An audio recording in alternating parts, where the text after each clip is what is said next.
ونعوذ بالله من شرور أنفسنا ومن سيئات أعمالنا من يهده الله فلا مضل له ومن يضلل فلا هادي له وأشهد أن لا إله إلا الله وحده لا شريك له وأشهد أن محمدا عبده ورسوله أرسله بالهدى ودين الحق ليظهره على الدين كله ولو كره المشركون. اللهم صل على محمد وعلى آل محمد كما صليت على إبراهيم وعلى آل إبراهيم. اللهم بارك على محمد وعلى آل محمد كما باركت على إبراهيم وعلى آل إبراهيم إنك حميد مجيد.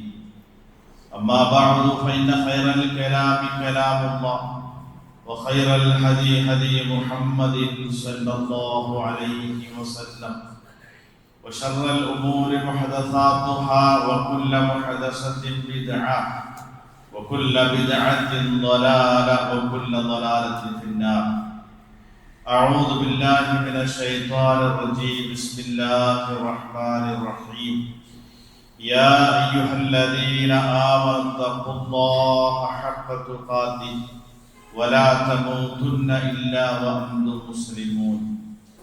يا أيها الناس اتقوا ربكم الذي خلقكم من نفس واحدة وخلق منها زوجها وبث منهما رجالا كثيرا ونساء واتقوا الله الذي تساءلون به والأرحام إن الله كان عليكم رقيبا.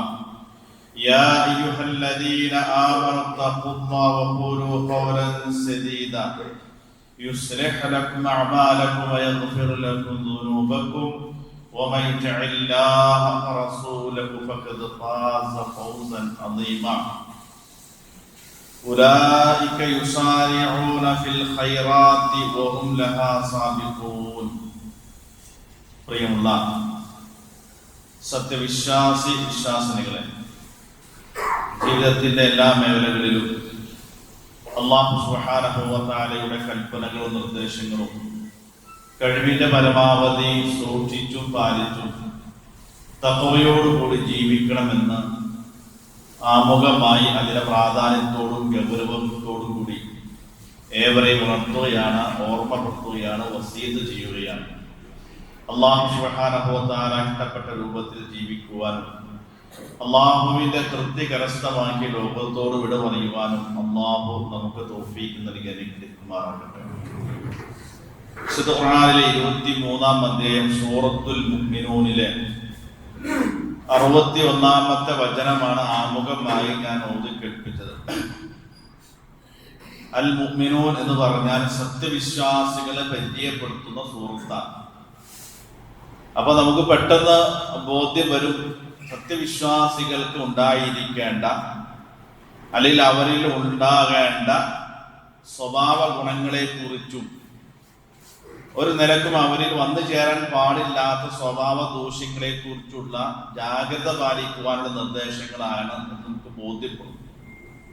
അക്കൂട്ടത്തിൽ സത്യവിശ്വാസികളിൽ ഉണ്ടായിരിക്കേണ്ട ഒരു വലിയ സ്വഭാവ ഗുണത്തെ കുറിച്ച്, അല്ലെങ്കിൽ അവരാണ് സത്യവിശ്വാസിയാണോ അവരിൽ ആ പ്രകൃതം ഉണ്ടാകുമെന്ന് പറഞ്ഞ ഒരു ഗുണം എന്താണെന്നറിയോ?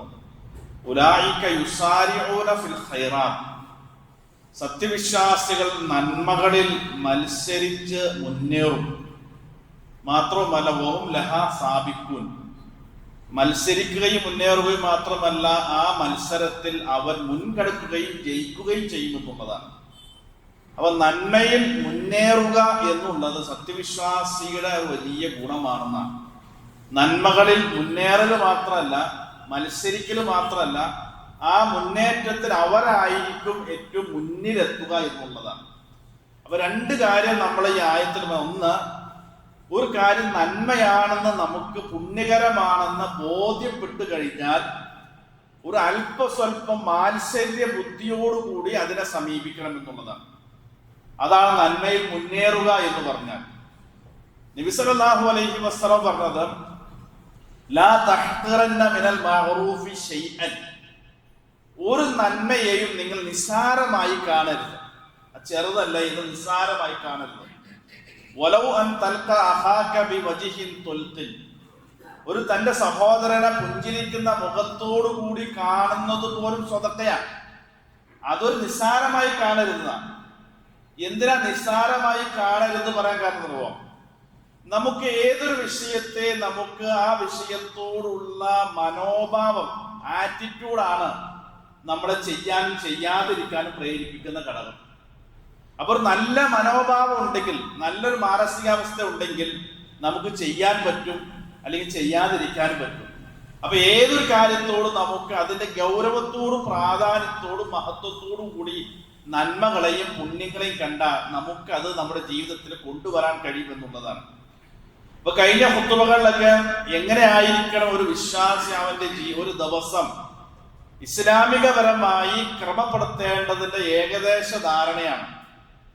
ഒരു പകൽ എങ്ങനെ നമുക്ക് ഉപയോഗപ്പെടുത്താം, നമ്മുടെ പരലോകത്തിന് വേണ്ടി എങ്ങനെ ഒരു പകൽ ഉപയോഗപ്പെടുത്താം, അല്ലെങ്കിൽ എന്തൊക്കെ കാര്യങ്ങൾ ശ്രദ്ധിക്കണം എന്നുള്ളത് ഒരു അല്പം വിശാലതയുള്ള ഒരു വിഷയമാണ്. പക്ഷെ പെട്ടെന്ന് നമുക്ക് എല്ലാം പറഞ്ഞ് ചെയ്യാതിരിക്കാൻ കഴിയുന്നതിനേക്കാൾ നല്ലത് ഒരു അല്പസ്വല്പം പ്രോത്സാഹനജനകമായ കാര്യങ്ങൾ പറയുകയും അത് ജീവിതത്തിൽ പ്രാവർത്തികമായി കൊണ്ടു നടക്കാൻ ആളുകൾക്ക് ഈ അവതരിപ്പിക്കുമ്പോൾ ഇത്ര വലിയ പ്രയാസമാണെങ്കിൽ മനം മണക്കും. അപ്പോൾ ചെയ്യാൻ ആളുകൾ ചെയ്യാൻ ഒരു മാനസികാവസ്ഥ ഉണ്ടാക്കിയെടുക്കലാണ് നമ്മൾ ശ്രമിക്കേണ്ടതെന്നർത്ഥം. അത് പ്രധാനമായി ഒരു പകലിൽ നമ്മൾ വിശ്വാസം ശ്രദ്ധിക്കേണ്ട സംഗതി എന്തൊക്കെയാണ്? ഏറ്റവും പ്രധാനപ്പെട്ട എല്ലാ ഫർദ് നമസ്കാരവും ജമാഅത്തായി നമസ്കരിക്കാൻ ശ്രദ്ധിക്കണം. അതിലൊരു വിട്ടുവീഴ്ചയില്ല. രണ്ടാമത് നമ്മൾ ശ്രദ്ധിക്കാതെ പോകുന്നത് എല്ലാ ഫർദ് നമസ്കാരത്തിന്റെയും മുമ്പും പിമ്പുമുള്ള റവാത്തിബ് സുന്നത്തുകൾ നഷ്ടപ്പെടാതിരിക്കാൻ ശ്രദ്ധിക്കണം. അത് ഞാൻ ഗൗരവത്തോട് സൂചിക്കണം. ഒന്ന്, റസൂലുള്ളാഹി സ്വല്ലല്ലാഹു അലൈഹി വസല്ലം പറഞ്ഞു, മൻ സ്വല്ല 12 റകഅത്തൻ യൗമൻ വലൈലത്തൻ, രാത്രിയും പകലും കൂടി ഒരാൾ 12 റകഅത്ത് നമസ്കാരം നിർവഹിച്ചാൽ ബനല്ലാഹു ബൈതൻ ഫിൽ ജന്ന, അയാൾക്ക് സ്വർഗ്ഗത്തിൽ അല്ലാഹു സ്പെഷ്യലായിട്ട് ഒരു ഭവനം നിർമ്മിക്കുക. അപ്പൊ ഏതായി 12 റകഅത്ത് എന്ന് പണ്ഡിതന്മാര് എല്ലാവരും പറഞ്ഞു അത് ഫർദ് നമസ്കാരത്തിന്റെ മുമ്പും പിമ്പും ഉള്ള റവാത്തിബ് സുന്നത്തുകളെ കുറിച്ചിട്ടാ പറഞ്ഞെന്നർത്ഥം. അപ്പൊ അത് ശ്രദ്ധിക്കണം. ഇനി അതിന് മറ്റൊരു പ്രത്യേകത ഉണ്ട്. റസൂലുള്ളാഹി സ്വല്ലല്ലാഹു അലൈഹി വസല്ലം പറഞ്ഞത് ആദ്യമായി പരലോകത്ത് വിചാരണക്കെടുക്കുന്ന നമസ്കാരമാണല്ലോ. നമസ്കാരത്തിന്റെ പോരായ്മ അപൂർണമായ നിസ്കാരം, നിസ്കരിക്കാത്ത നിസ്കാരത്തെ കുറിച്ചിട്ടല്ല, വിട്ടുപോയ നിസ്കാരത്തെ കുറിച്ചിട്ടാണ്. നമസ്കരിച്ച നാം നിർവഹിച്ച നിസ്കാരത്തിലെ പോരായ്മയും അപൂർണതയും പരിഹരിക്കാൻ അല്ലാഹു സുബ്ഹാനഹു വ തആല പകരമായി ആവശ്യപ്പെടുന്നത് നമ്മുടെ റവാത്തിബ് സുന്നത്തുകളാണെന്നാണ്. അപ്പോൾ അതുകൂടി ഉണ്ടെങ്കിലാണ് ഇത് പരിഹരിക്കപ്പെടുകയുള്ളൂ എന്നർത്ഥം. അപ്പൊ ഏതൊരു ഫർദ് നമസ്കാരത്തിന്റെ മുമ്പുള്ളത് പിമ്പുള്ളത് നിസ്കരിച്ചാൽ എന്താ പറ്റുന്നറിയോ? എന്തെങ്കിലുമൊക്കെ ഒരു പോരായ്മ, ഒരു കുറവ് ഫർദ് നിസ്കാരത്തിൽ ഉണ്ടെങ്കിൽ ഇതുകൊണ്ടാണ് പരിഹരിക്കപ്പെടുന്നത്. അപ്പൊ അത് നമ്മൾ ഒരിക്കലും നഷ്ടപ്പെടാതിരിക്കാൻ ശ്രമിക്കണം എന്നുള്ളതാണ്. മറ്റൊന്ന് നമ്മൾ ശ്രദ്ധിക്കേണ്ടത്, കഴിയുമെങ്കിൽ ബാങ്കിന്റെയും ഇക്കാമത്തിന്റെയും ഇടയിലുള്ള സമയം ഉപയോഗപ്പെടുത്തണം. എല്ലാവർക്കും പറ്റിക്കോളണമെന്നില്ല, പക്ഷെ ഒന്ന് ശ്രമിച്ചാൽ ഒരു പക്ഷെ നമുക്ക് നടക്കാവുന്നതേ ഉള്ളൂ. ബാങ്കിന്റെയും എന്ന് പറഞ്ഞ ആ ഒരു ദിവസത്തെ അമൂല്യമായ ചില സമയങ്ങൾ നബി സല്ലല്ലാഹു അലൈഹി വസല്ലം പരിചയപ്പെടുത്തിയിട്ടുണ്ട്. അത് വലിയ നഷ്ടമാണ്. അങ്ങനെ വിലപ്പെട്ട സമയങ്ങൾ ഒരു ദിവസം, ഇപ്പൊ ജുമഅക്ക് വെള്ളിയാഴ്ച ദിവസത്തെ നബി പറഞ്ഞു, സല്ലല്ലാഹു അലൈഹി വസല്ലം പറഞ്ഞു, ഒരു സമയമുണ്ട്, ആ സമയത്ത് ഒരു മുസ്ലിം അള്ളാഹുവിനെ എന്ത് ചോദിച്ചാലും ശരി അത് അയാൾക്ക് ലഭിക്കുമെന്ന് പറഞ്ഞ ഏറ്റവും നല്ലൊരു സമയം വെള്ളിയാഴ്ച ഉണ്ടെന്നാണ്. അപ്പൊ അത് പണ്ഡിതന്മാർ ഒരുപാട് വിഷയം ഏതൊക്കെയാണ് എന്ന് പറഞ്ഞ കൂട്ടത്തിൽ ഒരുപാട് അഭിപ്രായ പറഞ്ഞുള്ളൂ. ഭൂരിഭാഗം പണ്ഡിതന്മാർ പറഞ്ഞത് അസർ നമസ്കാരത്തിന് ശേഷമുള്ള സമയമാണ് എന്നതാണ് ആ പറഞ്ഞത് സമയം എന്നാണ് മഹാഭൂരിഭാഗം ആളുകൾ പറഞ്ഞത്. നോക്കൂ, നമ്മുടെ ജീവിതത്തിൽ ഏറ്റവും കൂടുതൽ നഷ്ടപ്പെടുന്ന നമ്മൾ ശ്രദ്ധിക്കുക, അസർ കഴിഞ്ഞിട്ട് ഞാൻ ഫ്രീ ആണെന്ന് നമ്മൾ പറയാം. എപ്പോഴാണ് ഫ്രീ വെച്ചാൽ അസർ കഴിഞ്ഞാൽ ഞാൻ ഫ്രീ ആണെന്നാ. അപ്പൊ പലപ്പോഴും നമുക്ക് നഷ്ടപ്പെടുകയാണ്. അപ്പൊ അതുകൊണ്ട് അങ്ങനത്തെ ചില സമയങ്ങൾ പരമാവധി ഉപയോഗപ്പെടുത്തണം. അത് ആഴ്ചയിൽ ഒരു ദിവസം ശ്രദ്ധിച്ചാൽ പോലെ, വെള്ളിയാഴ്ച മാത്രം ശ്രദ്ധിച്ചാൽ ആ സമയം കിട്ടിയില്ലേ. പിന്നെ പറഞ്ഞ നബി സല്ലല്ലാഹു അലൈഹി വസല്ലം പറഞ്ഞ സമയങ്ങളുണ്ട്. ആ സമയങ്ങളൊക്കെ അതാണ് ബാങ്കിന്റെ ഇഖാമത്തിന്റെ ഇടയിലുള്ള സമയം എന്ത് ചെയ്യാം, പ്രാർത്ഥനയ്ക്ക് വേണ്ടി ഉപയോഗപ്പെടുത്താന്ന് പറഞ്ഞാൽ ആ സമയത്ത് പ്രാർത്ഥിച്ചാൽ ആ പ്രാർത്ഥന അന്ന് തട്ടുകയില്ല എന്ന് നബി സല്ലല്ലാഹു അലൈഹി വസല്ലം ഗ്യാരണ്ടി ഉറപ്പ് പറഞ്ഞതാണ്. നമുക്ക് റസൂലുള്ളാഹി സ്വല്ലല്ലാഹു അലൈഹി വസല്ലം ഉറപ്പ് പറഞ്ഞ കാര്യത്തെ കുറിച്ച് പിന്നെ ഒരു സംശയം അതിന് വേണ്ടല്ലോ. നമുക്ക് ബാക്കി ആര് ഉറപ്പ് പറഞ്ഞാൽ നമുക്ക് രണ്ടു വട്ടം ആലോചിക്കാം, ഇത് അത്ര കണ്ട് ഗ്യാരണ്ടിയാണ്. ഇത് ഒരു സംശയത്തിന് അവസരം പോലും ഇല്ലാത്തതാണ്. അപ്പൊ നമ്മൾ ഒന്ന് ശ്രമിച്ചു കഴിഞ്ഞാൽ ബാങ്കിന്റെ ഇഖാമത്തിന്റെ ഇടയിലുള്ള ജമാഅത്ത് നിസ്കാരത്തിന് തൊട്ട് മുമ്പ് സമയത്ത് വന്നിരുന്ന് നമ്മുടെ ആവശ്യം പടച്ചവനോട് പങ്കുവയ്ക്കാൻ പറയാൻ അതുകൂടി പറഞ്ഞ് നിസ്കരിച്ച് പോയി കഴിഞ്ഞാൽ നമുക്ക് എത്രയോ. അപ്പൊ ആ കാര്യങ്ങൾ നമ്മൾ ശ്രമിക്കണം. പിന്നെ പകലിൽ എപ്പോഴെങ്കിലും ഒരു സമയം വിശുദ്ധ ഖുർആനിന്റെ ഒരു ഭാഗം ഓതാൻ നമ്മൾ പരിശ്രമിക്കണം. അത് സുബഹിക്ക് ശേഷമാണ് ഏറ്റവും നല്ലത്. ഇപ്പൊ നമ്മുടെ കയ്യിലൊക്കെ ഏറ്റവും സംവിധാനമുള്ള മൊബൈൽ ഫോണിലൊക്കെ ഉണ്ടല്ലോ ഖുർആന്റെ സംവിധാനങ്ങളൊക്കെ. അത് പ്രയാസമൊന്നുമില്ല. അപ്പൊ ഒരു ഖുർആൻ ഓതാൻ നമ്മൾ പരിശ്രമിക്കണം. അപ്പൊ ഞാൻ ഇത് പറഞ്ഞു, ഇത് നമ്മൾ നിർബന്ധമായി ശ്രദ്ധിക്കേണ്ട ചില സംഗതികളാണ്. ഇനി മറ്റൊന്ന് ചില സംഗതികളുണ്ട്. ഒരുപാട് പുണ്യകരങ്ങൾ നമുക്ക് ചെയ്തു കൂട്ടാൻ പറ്റും. അത് വ്യക്തിപരമായി വ്യക്തിയിൽ ഒതുങ്ങി നിൽക്കുന്നതുണ്ട്. നമ്മൾ മറ്റുള്ളവരിലേക്ക് കൂടി പകർന്നു കിട്ടേണ്ട ചില നന്മകൾ കൂടി ഉണ്ടെന്ന് അർത്ഥം. അപ്പൊ വ്യക്തിപരമായി നമുക്ക് ചെയ്യാൻ, അത് നമ്മിൽ വ്യക്തികളിൽ മാത്രം ഒതുക്കി നിൽക്കുന്ന, നമ്മൾ ചെയ്താൽ നമുക്ക് മാത്രം കിട്ടുന്ന സംഗതി. അതുകൊണ്ട് മറ്റൊരാൾക്ക് പൂർണ്ണമായിട്ട് ഒരു പക്ഷേ എല്ലാത്തിനും പങ്കാളിയാകാൻ പറ്റാത്ത സംഗതി ഇല്ല. ഏതാ? നബി സല്ലല്ലാഹു അലൈഹി വസല്ലമ ഒരിക്കൽ പള്ളിയിൽ വെച്ചിട്ട് സഹാബത്ത് കരിക്കും ചോദിച്ചു, മൻ അസ്ബഹ മിൻകുമുൽ യൗമ സായിബ, ഇന്ന് നോമ്പുള്ള ആള് ആരെങ്കിലും ഈ കൂട്ടത്തിലുണ്ടോ എന്ന് ചോദിച്ചു. ഒരു സഹാബി പറഞ്ഞു, അന യാ റസൂലല്ലാഹ്, ഞാൻ നോമ്പുകാരനാണല്ലോ. അപ്പൊ ചോദിച്ചു, മൻ മിൻകും തബിഅൽ ജനാസ, ഇന്ന് ഏതെങ്കിലും ഒരു ജനാസയെ സാക്ഷിയായ ഒരാൾ ഈ കൂട്ടത്തിലുണ്ടോ? അപ്പൊ ഈ സഹാബി എന്ന് പറഞ്ഞു, ഞാൻ ഉണ്ടെന്ന് പറഞ്ഞു. ഇന്ന് രോഗിയെ സന്ദർശിച്ച ഒരാളുണ്ടോ എന്ന് ചോദിച്ചു. അപ്പോഴും അയാൾ പറഞ്ഞു, ഞാനുണ്ട് എന്ന് പറഞ്ഞു. പാവപ്പെട്ട ഒരു മനുഷ്യന് ഒരു നേരത്തെ ആഹാരം കൊടുക്കാൻ അവസരം കിട്ടിയവരുണ്ടോ? അപ്പൊ ഈ ആദ്യം പറഞ്ഞ അയാൾ തന്നെ പറഞ്ഞു, ഞാനുണ്ട് റസൂലേ എന്ന് പറഞ്ഞു.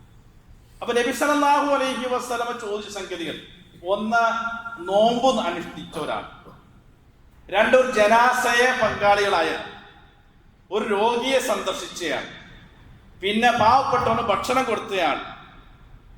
എന്നിട്ട് നബി സല്ലല്ലാഹു അലൈഹി, അപ്പൊ ഈ ചോദ്യത്തിനൊക്കെ ഒരാളാണ് ഞാനുണ്ടെന്ന് പറഞ്ഞത്. അത് മറ്റാരുള്ള മഹാനായ അബൂബക്കർ സിദ്ദീഖ് റളിയല്ലാഹു അൻഹു ആണ് പറഞ്ഞ ആൾ. ശേഷം പറഞ്ഞതാണ് ഏറ്റവും പ്രധാനം. നബി പറയാണ്, മജ്തമഅന ഫീ റജുലിൻ വാഹിദിൻ ഇല്ലാ ദഖലൽ ജന്ന, ഇത് ഒരു മനുഷ്യനിൽ ഒരു ദിവസം സമ്മേളിച്ചാൽ അയാൾ സ്വർഗത്തിലാണ്. ഒരു ദിവസം ഒരാൾ സമ്മേളിച്ചാൽ അയാൾ സ്വർഗത്തിലാണ്. ഇതിലിപ്പോ ഏതാ നമുക്ക് എല്ലാ ദിവസവും കിട്ടാത്തത്? ജനാസ എല്ലാ ദിവസത്തിൽ പങ്കാളിയാൻ പറ്റണമെന്നില്ല. പക്ഷെ ഇപ്പൊ അതിന് അവസരമുണ്ട്. നമുക്ക് നമ്മുടെ മൊബൈലിലൊക്കെ ഇഷ്ടം പോലെ മരണ അറിയിപ്പുകൾ വരും. അപ്പൊ നമുക്ക് പരിചയമുള്ളതോ, ഇനി അതല്ല, നമ്മൾ പരിചയമുള്ള പള്ളികളിലാണെന്ന് വിചാരിക്കാം. ആ പള്ളിയിൽ നമുക്ക് പരിചയമില്ലാത്ത ആള് ചിലപ്പോ മരണപ്പെട്ട വിവരമായിരിക്കും. എന്നാൽ ഇന്ന പള്ളിയിലാണ് അടുത്തുണ്ടെങ്കിൽ നമുക്കത് പങ്കെടുത്താൽ എത്ര മഹത്വമാണ്. ഇപ്പൊ ഈ ടൗൺ പള്ളികളിലൊക്കെ അധികം, പല പള്ളികളും ഞാൻ അന്വേഷിക്കുമ്പോ ആഴ്ചയിൽ 1, 2, 3 ദിവസങ്ങളിലൊക്കെ വന്നിട്ടുണ്ടെന്ന.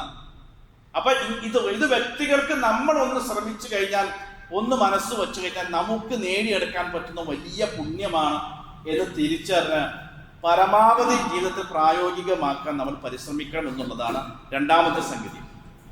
എന്റെ നബി ഒന്നുകൂടി പറയാണ്, കുല്ലു സുലാമ മിനൻ നാസി സ്വതക്കത്തൻ, നിങ്ങൾക്ക് ഒരു ദിവസം അനേകം സ്വതക്കകൾ നേടിയെടുക്കാൻ പറ്റും.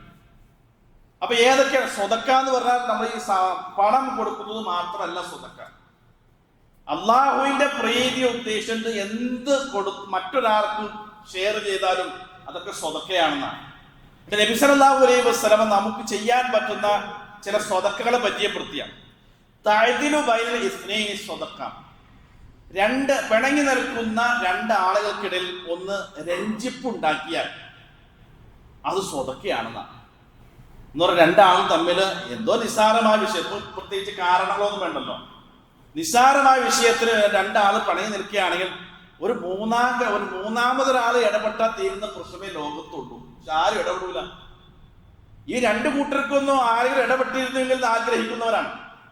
പക്ഷെ ആര് തുടങ്ങുന്നതാണ് അതിൻ്റെ ഇടയിൽ. അപ്പൊ അതിലാണ് ഒരാൾ ഇടപെട്ട് അവർ രണ്ട് തമ്മിലുള്ള പ്രശ്നങ്ങളൊക്കെ ചെറിയ പരിഹരിച്ച് രണ്ടുപേരെ സുൽഹാക്കി സലാം പറഞ്ഞ് വിടിയിച്ചു. അയാൾക്ക് വലിയ സ്വതക്കയുടെ കൂലി ഉണ്ടെന്നാണ് റസൂലുള്ളാഹി സ്വല്ലല്ലാഹു അലൈഹി വസല്ലം. അത് കണക്കാക്കാൻ പറ്റാത്തതാണ്.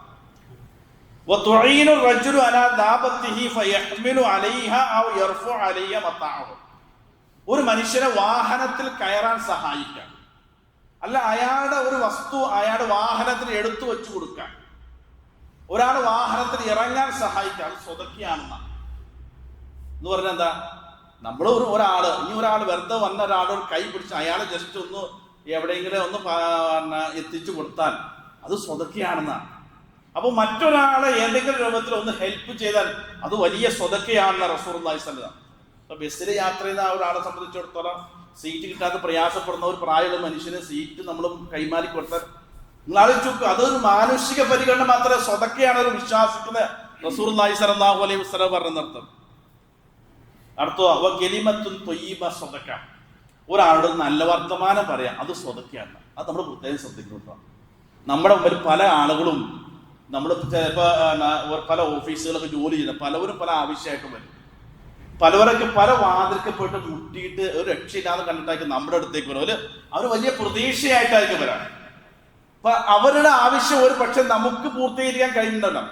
പക്ഷെ അവരോട് മാന്യമായി പറഞ്ഞു കൊടുത്തിട്ട് ഇത് പരിഹരിക്കപ്പെടാവുന്ന സാധ്യതകളെ കുറിച്ച് അവരോട് പറഞ്ഞ് അവരൊന്ന് ആശ്വസിപ്പിച്ച വിട്ടാണ്ടല്ല, അവരനുഭവിക്കുന്ന ഒരു ആനന്ദമുണ്ട്. അതായിരുന്നു ഒരു നല്ല വർത്തമാനം ഒരാളോട് പറയാൻ കഴിയാന്നുള്ളത് വലിയ സ്വതക്കയാണ് റസൂലുള്ളാഹി സ്വല്ലല്ലാഹു അലൈഹി വസല്ലം പറഞ്ഞത്. വകുല്ലു ഖുതുവത്തിൻ തഖ്തുഹാ ഇലൽ മസ്ജിദി സ്വതക്ക, പള്ളിയിലേക്ക് നിസ്കാരത്തിന് വരുന്നത് ഒരു സ്വതക്കയാണെന്നാണ്. നിങ്ങൾ ആലോചിക്കും, പള്ളിയിലേക്ക് വരുന്നത് അത് സ്വതക്കയാണ്. ഓരോ ചവിട്ടടിക്കും സ്വതക്ക. നിസ്കരിച്ചാൽ വേറെ കൂലി, എത്ര കൂലിയാ. ത്വരീക്ക് സ്വതക്ക, വഴിയിൽ നിന്ന് മാലിന്യങ്ങൾ നീക്കല് ഒരു സ്വതക്കയാണെന്നാണ്. മാലിന്യങ്ങൾ വേസ്റ്റ് വാരണ അർത്ഥത്തിലല്ല ഈ പറഞ്ഞർത്ഥം. മാർഗ തടസ്സം ഉണ്ടാക്കുന്ന എന്ത് പ്രശ്നമാണോ അതൊന്ന് പരിഹരിച്ചാൽ, നമ്മൾ ഒരു വാഹനം അവിടെ ഇരിക്കാം, ഒരു സ്കൂട്ടറാന്ന് ചോദിച്ചാൽ ആ സ്കൂട്ടർ ഒന്ന് മാറ്റി കൊടുത്താൽ ബാക്കി അതിനാളില്ല, പക്ഷെ പുറകിൽ വാഹനങ്ങൾ പോകും. ഇപ്പൊ നമ്മൾ കാണാതെ പോകാനല്ല ഒരു വിശ്വാസി, അതൊന്ന് മാറ്റി വെച്ച് കൊടുത്താൽ ബാക്കി വാഹനങ്ങൾ ഫ്രീ ആയിട്ട് പോകും. ഇതെന്താ പറയുക, നമുക്ക് പല വിഷയത്തിലൊക്കെ ഇടപെടാൻ, നമ്മൾ മതപരമായി ഇടപെടാൻ ബാധ്യസ്ഥരാണ്. അതുകൂടി ഉണ്ട്. ഒരു മുസ്ലിം എന്ന നിലയിൽ അത് കണ്ടില്ല എന്ന് അടിച്ചു പോകാൻ പറ്റുമോ? ഇല്ല. കാരണം എന്താ, നമ്മോട് മതപരമായി നിർദ്ദേശിക്കപ്പെട്ട നിങ്ങൾ അങ്ങനെ മാർഗതടസ്സങ്ങൾ ഉണ്ടെങ്കിൽ നിങ്ങൾക്ക് ഇടപെടാൻ പറ്റുന്ന സാഹചര്യം ആണെങ്കിൽ ഇടപെട്ട് പരിഹരിക്കണം. അത് ബാധ്യതയും മാത്രമല്ല, സ്വതക്കയാണ്. നോക്കി, ഇത് വ്യക്തിപരമായി നമുക്ക് ചെയ്യാൻ കഴിയുന്ന സ്വതക്കകളാണ് എന്നർത്ഥം. ഇനി മറ്റൊരാളിലേക്ക് പകർന്നു കൊടുക്കാൻ പറ്റുന്ന ഒരുപാട് സ്വതക്കകളുണ്ട്, ഒരുപാട് പുണ്യങ്ങളുണ്ട്. ഇദ്ഹാർ സുറൂറു അലാ ഖൽബി മുഅ്മിൻ, ഒരു വിശ്വാസിയുടെ മനസ്സിലേക്ക് സന്തോഷം പകരാന്നുള്ളത്. എന്താ സന്തോഷം പകരാന്ന് പറഞ്ഞാൽ, ആ മറ്റുള്ളവരെ ചിരിപ്പിക്കുന്ന വർത്തമാനങ്ങൾ പറഞ്ഞ് സന്തോഷിപ്പിക്കാൻ അർത്ഥത്തിലല്ലല്ലോ. പിന്നെന്താണ്, പ്രയാസപ്പെടുന്ന ഒരു മനുഷ്യന് അവന്റെ പ്രയാസത്തെ പറഞ്ഞ് ഇരട്ടിയാക്കലല്ല. ഇന്ന് ആളുകൾക്കുടെ ഒരു ദുസ്വഭാവം എന്താണെന്നറിയോ, മറ്റുള്ളവരുടെ ദുഃഖത്തിൽ സന്തോഷിക്കുക, ആനന്ദം കണ്ടെത്താൻ. എന്ത് ക്രൂര മനസ്സാണ് വെച്ചു. റസൂലുള്ളാഹി പറഞ്ഞ ഒരു വാചകം വളരെ ഗൗരവത്തോടെ, നമ്മൾ അറിയാതെ പോലും വരരുത്. നബി സല്ലല്ലാഹു അലൈഹി വസല്ലം, നിന്റെ സഹോദരന് പറ്റിയ അപകടത്തിൽ, ദുരിതത്തിൽ നീ ഒരിക്കൽ 1% പോലും സന്തോഷം പ്രകടിപ്പിക്കരുത്. എന്താ കാരണം അറിവോ? ആ സന്തോഷം അള്ളാഹ് അവനോട് കരുണ ചെയ്യുകയും നിന്നെ പരീക്ഷിക്കുകയും ചെയ്തേക്കാം. അള്ളാഹ് കാത്തുരക്ഷിക്കട്ടെ. ആ മനസ്സ് എന്ത് ക്രൂര മനസ്സാണ്. മറ്റൊരാളൊരു ദുരിതം പേരാണ്, അതിന് അവനങ്ങനെ വരട്ടെ, കിട്ടേണ്ടതായിരുന്നു, ഇല്ലെങ്കിൽ മനസ്സുകൊണ്ട് സന്തോഷിക്കാം, ഇല്ലെങ്കിൽ അതിങ്ങനെ അങ്ങനെ പ്രചരിപ്പിച്ചിട്ട് ആളുകളുടെ ഇടയിലൊക്കെ എത്തിച്ച് വാർത്തകളൊക്കെ എത്തിച്ചു കൊടുത്ത് എന്ത് വേദനയായിരിക്കും. ഒരാൾ അല്ലെങ്കിൽ തന്നെ ഒരു വേദന അനുഭവിക്കുന്ന മനുഷ്യന് അയാളെ ആശ്വസിപ്പിക്കുന്നതിന് പകരമായി അയാളുടെ വേദന വീണ്ടും നമ്മൾ എന്ത് ചെയ്യാം, വലുതാക്കി കൊടുക്കാം. നബി പറഞ്ഞത് എന്താ, അള്ളാഹ് നിന്നെ പരീക്ഷിക്കുന്ന, പക്ഷെ ആ പരീക്ഷ നമുക്ക് താങ്ങാൻ കഴിയുന്ന അപ്പുറമായിരിക്കും കേട്ടോ. നമുക്ക് താങ്ങാൻ കഴിയുന്നതിലെ അപ്പുറമായിരിക്കും നമുക്ക് കിട്ടുന്ന പരീക്ഷണം. അതുകൂടി മനസ്സിലാക്കിക്കൊണ്ട് വേണം നമ്മൾ ഇതൊക്കെ. അപ്പൊ ഒരാളെ ആശ്വസിപ്പിക്കാം, അവനൊന്ന് സമാശ്വാസം കൊടുക്കാം, അവനൊന്ന് സന്തോഷിപ്പിക്കാം എന്ന് പറയാൻ ഒരു വാക്കുകൊണ്ട് കഴിയുന്ന സംഗതിയാണ്. സാമ്പത്തികമായി കടബാധ്യത ഉണ്ടെങ്കിൽ അവന്റെ കടം പരിഹരിക്കാൻ കഴിയുമെങ്കിൽ അതൊന്ന് വീട്ടാൻ സഹായിച്ചു കൊടുക്കാം. അവന്റെ ആവശ്യങ്ങളുണ്ട്, നമുക്ക് പരിഹരിക്കാൻ പറ്റുന്ന ചെറിയ ചെറിയ ആവശ്യങ്ങളൊക്കെ ആണെങ്കിൽ വമ്പൻ ആവശ്യങ്ങളൊന്നും ആർക്കും ഉണ്ടാവില്ല, ചെറിയ നിസ്സാരമായി. ഇതെന്താണെന്നറിയോ, നമ്മുടെ അടുത്തേക്ക് ഒരാൾ ആവശ്യമായി വരുന്നത് നമ്മൾ സഹായിക്കുമെന്ന പ്രതീക്ഷയിലാണ്. അപ്പൊ നമ്മളെക്കുറിച്ച് നല്ലത് വിചാരിച്ചിട്ട് അയാൾ നമ്മുടെ മുമ്പിൽ വന്നത്. അപ്പൊ അങ്ങനെ വരുന്ന ഒരാൾ നമ്മളെക്കുറിച്ച് നല്ലത് വിചാരിച്ചിട്ട് വന്നത്, അയാളുടെ അടുത്ത് പോയാൽ അയാളത് പരിഹരിക്കും, അല്ലെങ്കിൽ എനിക്ക് ഒരു ആശ്വാസം കിട്ടും എന്ന് പറയുമ്പോൾ അത് പരിഹരിച്ചു കൊടുക്കാം.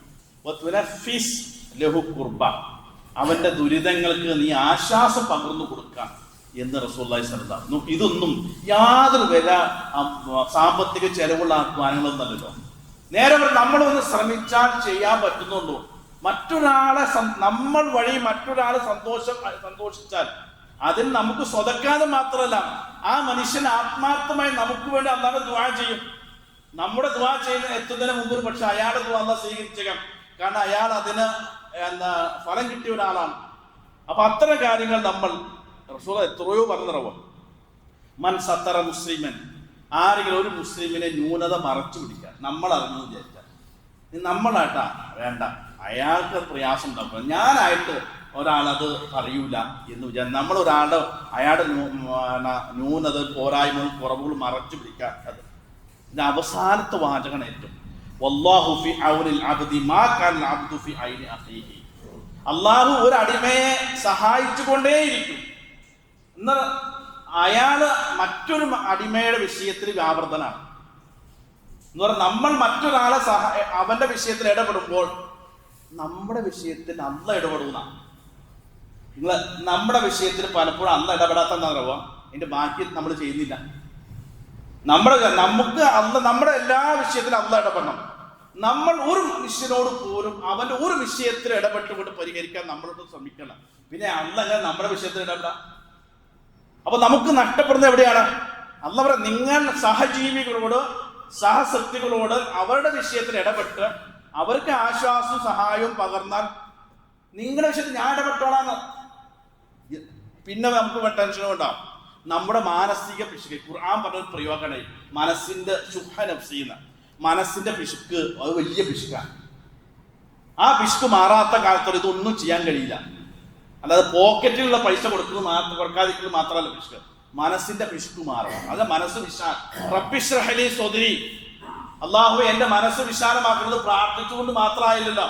മനസ്സ് മറ്റുള്ളവരെ ഉൾക്കൊള്ളാൻ മനസ്സ് പറ്റുന്നതേ, മറ്റുള്ളവരെ പ്രയാസത്തെ, ഈ സഹതാപത്തെ കുറിച്ച് പറയുമ്പോൾ ഒരു കേരളത്തിലെ ഒരു സാംസ്കാരിക സാഹിത്യകാരൻ പറഞ്ഞ അതിന് ശരിയായ ഒരു അർത്ഥം സഹതാപം എന്ന് പറയുന്നത് അയാൾക്ക് ബാധിച്ച ദുരിതം എനിക്ക് ബാധിച്ചിട്ടില്ലോ എന്ന ആത്മസന്തോഷത്തിനാണ് സഹതാപം എന്ന് പറയാം. ശരിയാ, എനിക്ക് കുറെ തോന്നിയത് ശരിയാണ്. അയാൾക്ക് ബാധിച്ചത് എനിക്ക് ബാധിച്ചിട്ടില്ലല്ലോ എന്ന സന്തോഷത്തിനാണ് സഹതാപം, അങ്ങനെ ആണെന്ന് പറയാം. ആ സഹതാപം ആവരുത്. അവന്റെ ദുരിതം അത് എന്റെയും കൂടി ദുരിതമാണെന്ന് മനസ്സിലാക്കാനുള്ള മനസ്സുണ്ടെങ്കിലുണ്ട് അത് അല്പം മനസ്സ് വിശാലമാകണം എന്നർത്ഥം. അപ്പൊ നമ്മുടെ വിഷയത്തിൽ അല്ല ഇടപെടും, നമ്മൾ മറ്റുള്ള വിഷയത്തിൽ ഇടപെട്ടാൽ മതി. ഇർഹമു ഫിൽ അർളി യർഹമുക്കും മൻ ഫിസ് സമാ. നിങ്ങൾ ഭൂമിയിലുള്ളവരോട് കരുണ കാണിക്കും, അല്ലാഹു നിങ്ങളോട് കരുണ കാണിക്കും എന്നാ. നിങ്ങൾ ഭൂമിയിലുള്ളവരുടെ കരുണ കാണിക്കാതിരുന്ന നിങ്ങളോട് അല്ലാഹു കരുണ കാണിക്കില്ല. നിങ്ങൾ മറ്റുള്ള വിഷയത്തിൽ ഇടപെടുന്നില്ല, അല്ലാഹു നിങ്ങളുടെ വിഷയത്തിൽ ഇടപെടൂല. അപ്പൊ നമ്മൾ അതൊക്കെ കുറച്ചുകൂടി നമുക്ക് ചെയ്യാൻ പറ്റുന്ന സംഗതിയാണ്. മൻ ദല്ല അലാ ഖൈരിൻ ഫലഹു മിസ്ലു അജ്രി ഫാഇൽ. ഇനി ചെയ്യണ്ട, ഒരാൾക്ക് നന്മ ചെയ്യാൻ പ്രോത്സാഹനം കൊടുക്കും. ഒരു ചെലവില്ലാത്ത സംഗതിയാണല്ലോ, അതിന് പോലും ചെയ്യാം. ഖുർആൻ വളരെ ശക്തമായി എതിർത്ത സംഗതി എന്താണ്? അവർ നരകത്തിൽ പോകാൻ കാരണം പറഞ്ഞ ഒരു ദുസ്വഭാവം എന്താ പറയുക, ഒരു നന്മയ്ക്ക് വേണ്ടി പ്രോത്സാഹിപ്പിക്കുക പോലും ഇല്ലാന്ന്. അപ്പൊ നമുക്ക് സഹായിക്കാൻ പറ്റില്ല. അപ്പൊ അയാൾ പറയാം, ഇന്നൊരാളുണ്ട്, അയാൾ പലവരെയും സഹായിച്ച വിവരം എനിക്കറിയാം, ഒന്ന് പോയി നോക്കൂ, ഞാനും കൂടി ഒന്ന് പറയാം.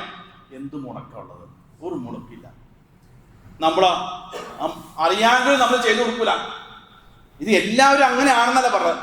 പല അനുഭവങ്ങൾ കേൾക്കുമ്പോൾ നമുക്ക് വലിയ പ്രയാസം തോന്നും. അപ്പൊ നമ്മൾ നന്മകൾക്ക് പ്രോത്സാഹനം കൊടുക്കുക, ഒരു നന്മ ചെയ്യാൻ പ്രേരിപ്പിക്കുക. പിന്നെ റസൂലുള്ളാഹി സ്വല്ലല്ലാഹു അലൈഹി വസല്ലം പറഞ്ഞ മറ്റൊരു സംഗതിയുണ്ട്. നിങ്ങൾ ഒരിക്കലും ആകരുത്. നിങ്ങൾ മഫാത്തീഹുൽ ഖൈരി വ മആലികു ശർ, അത് നമ്മൾ ശ്രദ്ധിക്കണം. ഒരു നന്മയുടെയും മുടക്കക്കാരാകരുത് നിങ്ങൾ. നമ്മൾ ഒരു വലിയ നന്മ, അത് എല്ലാവരും കിട്ടേണ്ട ഒരു നന്മ, അതിന്റെ മുടക്കം നമ്മളാണ് ഫസ്റ്റ് അതിനെ കുറിച്ച് അഭിപ്രായം പറഞ്ഞത്, അത് വേണ്ടാന്ന് പറഞ്ഞ ആള്. അങ്ങനത്തെ ചില ആൾക്കാരുണ്ട്. നോക്കൂ, ആ നന്മ മുടക്കിയതിന്റെ മുഴുവൻ പാപം പറയും മനുഷ്യ പേരും ഇത് എവിടെ കൊണ്ട് വയ്ക്കും? നിങ്ങൾ മഫാത്തീഹുൽ ഖൈർ, നിങ്ങൾ നന്മയുടെ തുടക്കക്കാരാകുന്ന നമ്മൾ തുടങ്ങി വയ്ക്കുക. അത് ലോകത്ത് നമ്മൾ മരിച്ചാലും നമ്മുടെ അക്കൗണ്ടിലേക്ക് വരികയല്ലേ, മറ്റൊന്നും വരും കേട്ടോ. ഏത് നന്മക്ക് നമ്മളാണ് ഒരാൾക്ക് കിട്ടേണ്ട നന്മ നമ്മളായിട്ട് തടഞ്ഞു വച്ചാൽ അതിന്റെ ഷർറ് മരിച്ചാൽ തീരൂന്ന നമ്മൾ വിചാരിച്ചാൽ മരിച്ചാൽ തീരൂല. മരിച്ചാൽ നമ്മുടെ അമല തീരുള്ളൂ, നമ്മുടെ റെക്കോർഡ് ക്ലോസ് ചെയ്യില്ല, അത് പരലോകത്തെ വരുള്ളൂ. അതുവരെ ഇങ്ങനെ റെക്കോർഡിലേക്ക് ഇങ്ങനെ വന്നോണ്ടിരിക്കും ഫ്രീ ആയി. നല്ല സുഖമായിരിക്കും. പരലോകത്ത് വരുമ്പോൾ ഇതൊക്കെ ഉണ്ടാകും. അപ്പൊ നമ്മൾ നന്മകൾ, നിങ്ങൾ നന്മയുടെ തുടക്കക്കാരാകാം. ഏതൊരു നന്മയുണ്ട് നിങ്ങൾ തുടർന്ന് നോക്കിയേ, നിങ്ങൾ മാറുകയാകട്ടെ, ആളുകൾ അതിനെ കുറിച്ച് തുടരുന്ന. അപ്പൊ അതുകൊണ്ട് നമ്മൾ ചിന്തിക്കാം, ഒരു ദിവസം രാത്രി കിടക്കാൻ ഇന്ന് ഏതെങ്കിലും ഒരു നന്മ ഞാനായിട്ട് ഒരു മനുഷ്യൻ തടഞ്ഞിട്ടുണ്ടോ എന്ന് ആലോചിച്ചു. അങ്ങനെ ഉണ്ടെങ്കിൽ എങ്ങനെ ഉറങ്ങാൻ കഴിയും? ആ മനുഷ്യന് ദുരിതത്തിൽ പെരിട്ട് നമുക്കെതിരെ പ്രാർത്ഥിക്കുകയായിരിക്കും.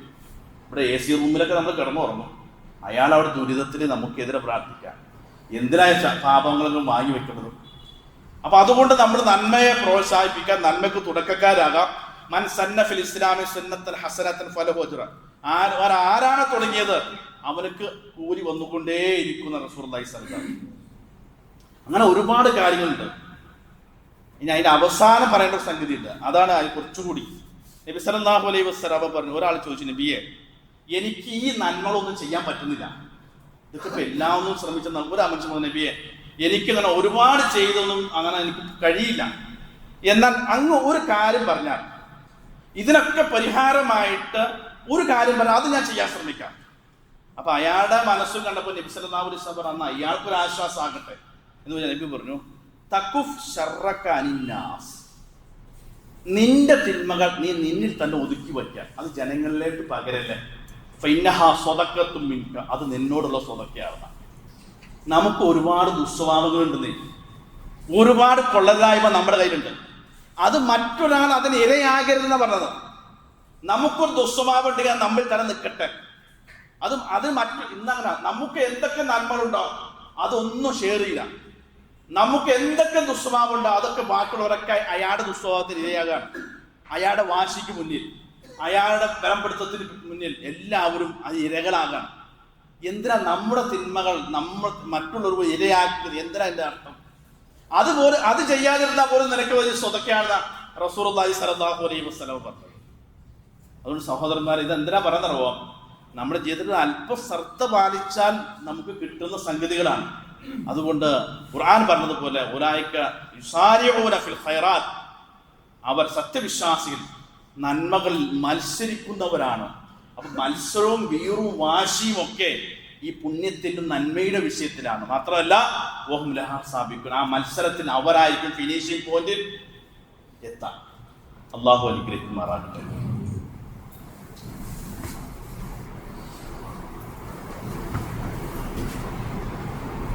അൽഹംദുലില്ലാഹി റബ്ബിൽ ആലമീൻ വസ്സലാത്തു വസ്സലാമു അഷ്റഫുൽ മുർസലീൻ വഅലാ ആലിഹി വസഹ്ബിഹി അജ്മഈൻ. അമ്മാ ബഅദ്. ഒരിക്കൽ കൂടി അള്ളാഹുവിൻ്റെ കൽപ്പനകൾ പാലിച്ച് ജീവിക്കണമെന്ന് ഉണർത്തുകയാണ്. റസൂലുള്ളാഹി സ്വല്ലല്ലാഹു അലൈഹി വസല്ലമയുടെ ഒരിക്കൽ ഒരു സഹാബി ചോദിച്ചു, നബിയെ ആരാണ് അള്ളാഹുവിന് ഏറ്റവും ഇഷ്ടപ്പെട്ട ആളെന്നാണ്. അപ്പം അള്ളാഹുവിന് ഇഷ്ടപ്പെട്ടവരെ ലിസ്റ്റും ഒരുപാടുണ്ട്. ഖുർആൻ പറഞ്ഞവരുണ്ട്, നബി സല്ലല്ലാഹു അലൈഹി വസല്ലം പറഞ്ഞതുണ്ട്. പക്ഷെ നബി സന്ദർഭത്തിനനുസരിച്ചാണ് ഉത്തരം കൊടുക്കുക. മാത്രമല്ല ആ ചോദിക്കുന്നതിൻ്റെ ആ സാഹചര്യം നബി മനസ്സിലാവും. ഉത്തരം ബാക്കിയുള്ളവർ കൂടി ഉപകാരം കിട്ടുന്ന രൂപത്തിൽ ഉത്തരമായിരിക്കും. അപ്പൊ ഇയാളുടെ ചോദ്യം കേട്ടപ്പോൾ നബി സല്ലല്ലാഹു അലൈഹി വസല്ലം നബി അള്ളാഹ്ക്ക് ഇഷ്ടം ആരെയാണ്? നബി ഒരൊറ്റ മറുപടി, അൻഫഅഹും ലിന്നാസ്, ജനങ്ങൾക്ക് ആരാണോ ഏറ്റവും കൂടുതൽ ഉപകാരപ്രദം അവനെയാണ് അള്ളാഹുവിന് ഇഷ്ടം. ഒരു വിശദീകരണം വേണ്ടല്ലോ. അയാളെ കൊണ്ട് ജനങ്ങൾക്ക് ഉപകാരമുണ്ട്, അയാളാണ് അള്ളാഹിന് ഇഷ്ടം. ഇനി അതിന്റെ വിപരീത അർത്ഥം ഉണ്ടല്ലോ. അയാളെ കൊണ്ട് ജനങ്ങൾക്കൊരു ഉപകാരമില്ല. അയാൾ അള്ളാഹു ഇഷ്ടപ്പെട്ട ലിസ്റ്റിൽ വരൂലെന്ന് പറഞ്ഞതിൻ്റെ അർത്ഥം. അപ്പൊ നമ്മൾ ചിന്തിക്കുക, നമ്മളെ കൊണ്ട് നമുക്ക് വലിയ ഗുണമൊന്നും ഉണ്ടാവില്ല. ഈ നാടിന്, ഈ സമൂഹത്തിന്, ജനങ്ങൾക്ക്, മറ്റുള്ളവർക്ക് എന്ത് ഗുണമുള്ളത്? വലിയ ഗുണമുണ്ടോ? നമ്മളിവിടെ ജീവിച്ചിരുന്നു എന്താ തെളിവ്? നമ്മുടെ തിന്മകളോ നമ്മുടെ കൊള്ളതായ്മകളോ ബാക്കി അവിടെ നടന്നത് അല്ലല്ലോ. നമ്മൾ ഇവിടെ ജീവിച്ചു എന്ന തെളിവ് എന്താണെന്നറിയോ? നമ്മൾ തുടങ്ങി വെച്ച നന്മകളാണ് ജനങ്ങൾക്ക് ജനോപകാരമായ സംഗതികൾ. അപ്പൊ അങ്ങനെയൊക്കെ നമ്മൾ മനസ്സ് വയ്ക്കും. ഇപ്പൊ സാന്ദ്രം പഠിപ്പോ മഴക്കെടുതിയുടെ പ്രയാസത്തിലാണല്ലോ പല സ്ഥലങ്ങളിലെ ആളുകൾ. നമ്മളൊന്നും അത്ര ദുരിതങ്ങൾ ബാധിച്ചില്ലെങ്കിലും ദുരിതം ബാധിച്ച സ്ഥലങ്ങളൊക്കെ ഉണ്ട്. അപ്പൊ നമ്മുടെ കിഴക്കൻ ജില്ലകളിലും വടക്കൊക്കെ പോയി ഒക്കെ അറിയാൻ പറ്റും. ഇപ്പൊ വെള്ളം കയറിയ അവിടെ കയറാറില്ലാത്തൊരു സ്ഥലമാണ് ഈരാട്ടുപേട്ട. എനിക്ക് വ്യക്തിപരമായി പരിചയമുള്ള ഒരു സ്ഥലം. ഒരു മനുഷ്യൻ നിന്ന് കരയാണ്. അയാൾ നിന്ന് കരയാണ്. കാരണം ഒന്നുമില്ല, ഇനി ഒന്നേന്ന് തുടങ്ങണമെന്ന്. ഒറ്റ രാത്രി കൊണ്ട് ഇത്ര 2018 പോലും വെള്ളം കയറിയിട്ടില്ല എന്ന് ഉറപ്പുള്ള, വെള്ളം കയറില്ല എന്ന് ഉറപ്പുള്ള സ്ഥലത്ത് വീട് വെച്ച മനുഷ്യന്റെ സങ്കട. ഒരു വലിയ പ്രായമുള്ള ഒരു മനുഷ്യൻ നിന്ന് കരയാന്ന് പറഞ്ഞാൽ വാവിട്ട് കരയാൻ കരയ ഒന്നുമില്ലാന്ന്. ഒന്നേ തുടങ്ങും. എവിടുന്ന് തുടങ്ങണം? നീ ശരി, നമ്മൾ ഈ ഒന്നേന്നുള്ള ബാക്കി എല്ലാം അയാൾക്ക് സംഘടിപ്പിച്ചു കൊണ്ടുവന്നില്ല. പക്ഷെ അയാളുടെ മാനസിക പ്രയാസം ഉണ്ടല്ലോ, അത് എങ്ങനെ പരിഹരിക്കും? ഇതൊന്നും ഇത് നമ്മൾ സുരക്ഷിതരാണെന്ന് നമ്മൾ വിചാരിക്കേണ്ട. അവർ മോശക്കാർ, നമ്മൾ മിടുക്കന്മാരായത് അങ്ങനെ ഒന്നും വിചാരിക്കേണ്ട. നീ ശിക്ഷയാണെന്ന് പരീക്ഷണാണെന്ന് പറയണ്ട. ഇതൊക്കെ പിന്നെ അള്ളാഹുവിന്റെ രക്ഷയൊക്കെ ഉണ്ടാവും. പക്ഷെ നമുക്കൊരു ഇത് ഉണർത്തലാണ്, നമ്മളും സുരക്ഷിതരല്ല. ഇത് വരാൻ വലിയ പ്രയാസമൊന്നുമില്ല. അപ്പൊ നമുക്ക് അവിടെ പോയിട്ട് സഹായിക്കാൻ കഴിയുന്ന ആളുകൾ, സാഹചര്യമൊക്കെ അങ്ങനെയൊക്കെ ചെയ്യാം. എവിടെയൊക്കെ ഉണ്ടെങ്കിൽ ചെല്ലാം, അവരെ കാണാം, അവർക്ക് ആശ്വാസം പകരാം, സഹായിക്കപ്പെടാം. ഒന്ന് ചെന്ന് സഹായിച്ച് കണ്ടത് നമ്മുടെ ഒരു ആഘോഷ ദിനമായി പോയി കണ്ട് പോരല്ലല്ലോ. നമുക്ക് ഇന്ന് പള്ളിയിൽ ഒരു കളക്ഷൻ എടുക്കുന്നുണ്ട് നമ്മൾ അതിനു വേണ്ടി. ഇതിനപ്പുറം ഇപ്പം നമ്മുടെ കേരളത്തിലെ മുങ്ങിപ്പോയ വേറൊരു ഇതുണ്ട്, ആസാമിലെ പ്രളയം. നമ്മളൊന്ന് കണ്ടുനോക്കുക, എന്താ ആസാമിലെ അവസ്ഥ എന്ന്. ഒന്നുമില്ല, വീടടക്കം ആ മനുഷ്യർ ഒഴുകിപ്പോയിരിക്കാം.